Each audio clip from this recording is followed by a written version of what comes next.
Read 30 minutes before I go to bed for New Year's resolution. What do you like to read? You mentioned your. Right now I'm reading Chris Herron's book. I've heard him talk before, and so far the first couple chapters are really good.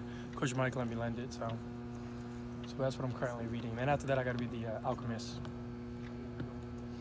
What is that book about, the first one that you said? Chris Herron, it's called The Food Junkie. Oh, the Junkie, and it's like how he, his life, and he was addicted to drugs, and how he played, and how he made it all the way to the Boston Celtics, and then while being addicted to drugs on the side, and no one knew, and it was like a mask that he wore, and there was like inner battles and inner demons that he had to fight.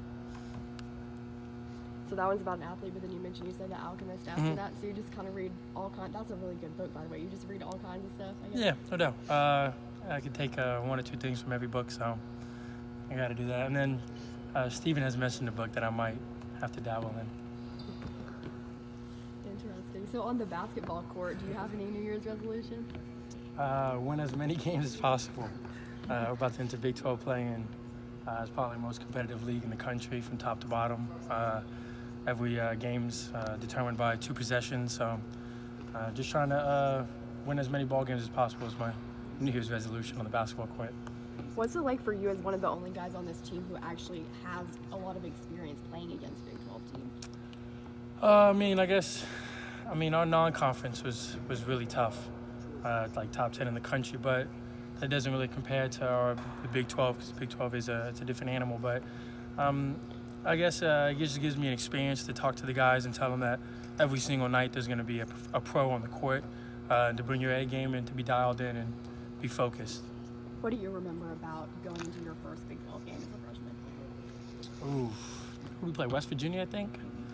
So Javon Carter and all them. I was like, ooh, this league is different. So, you know how good those West Virginia teams defensively were. So I just remember going in after that game, I was like, gotta prepare. You mentioned the non-conference schedule. Do you feel like that really did prepare you guys, and your young guys especially, for what they're about to see? Absolutely. I mean, you can only prepare so much for the Big 12. But with that being said, I think it has prepared us to see the type of talent that we may encounter. We played some pretty top-tier teams. So I think it'll give them a sort of a light to what is to come. When we didn't play too many pushover teams, and nobody in the Big 12 is a pushover team. Every team's capable of winning on any given night with anybody. How tough does that make it that there are no, you can't circle a game and be like, okay, that's a bit of a breather, that every game is going to be a challenge? It's exciting. We don't come to Oklahoma State to not play against these teams. That's why the coaches are in the locker room. That's why they came here, and that's why the players came here, and that's why recruits commit here. You want to come to Oklahoma State to play in those type of games. So we're amped and we're ready to go. Looking at Iowa State, what kind of challenges do they present you? Or do they remind you of any team that you've already faced this season? They don't quite remind me. They're very dynamic. They're a very deep team. They're very skilled. They space the floor really well. They're very unselfish with one another, and they're a really tough ball club. They're skilled 1 through 5, and we're gonna have to play really well to beat them. How much easier does it make your job having Curtis back, having Michael Weathers on the floor? How did those two being on the court change your dynamic? It just opened the floor up for me. Teams that know them, they're on the scout. They can't really shade as much to me, because then those guys will be open. Kurt had a game where he hit 5 threes.